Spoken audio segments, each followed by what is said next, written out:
Dimitri, good to have you back. Thanks for the time this morning. Thank you.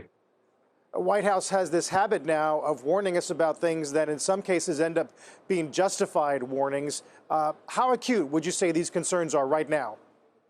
They're very, very serious. I talked to senior White House officials.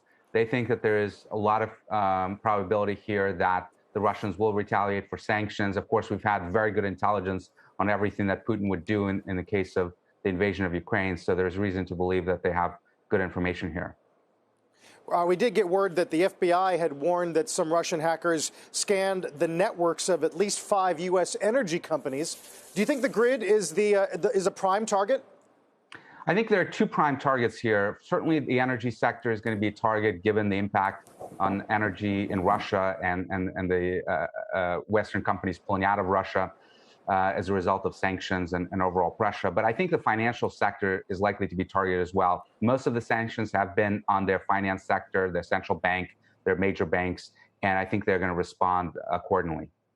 Dimitri, what's your read on this lapsus situation and maybe specifically the impact on Okta and Microsoft? Okta seems to have now narrowed down a 300-plus accounts affected that were being touched by the one outside contractor whose laptop got hacked. But how avoidable is that kind of situation? How good a job is the industry doing at providing a detailed response and explanation?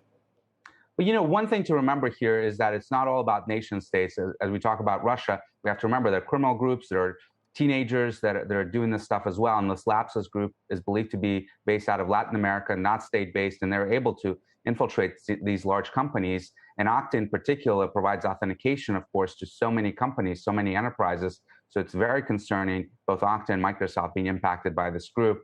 And it just shows you what a capable nation-state actor like Russia would be able to do if you've got some teenagers in Latin America, they're able to do this much damage.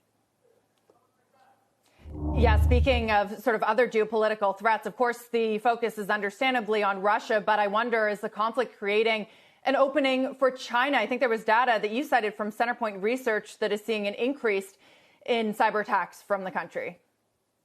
Absolutely. The Chinese are still very much interested in stealing intellectual property. We have not seen destructive attacks, but they're still waging essentially economic warfare against us by breaking into companies, stealing their trade secrets, passing it on to their private sector. Huge concern that remains so for so many companies around the country.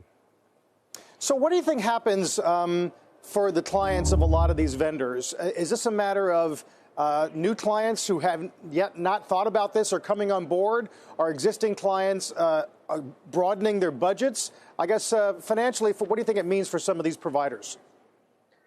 Well, I think people are going to look very carefully at their vendors. And honestly, even though you have security vendors like Okta getting hacked, the reality is that everyone gets hacked at some point. I coined a phrase many years ago that there are 2 types of companies, those that know that they've been hacked and those that don't yet know, but everyone gets hacked. But what differentiates great companies from not so good companies is how you respond to when you're hacked. And everyone's going to be watching Okta's communications, how transparent they are about what has taken place here. What was the impact to customers? That's really going to be what a lot of their customers are going to be looking for, and how they're going to decide which vendors they go for with in the future.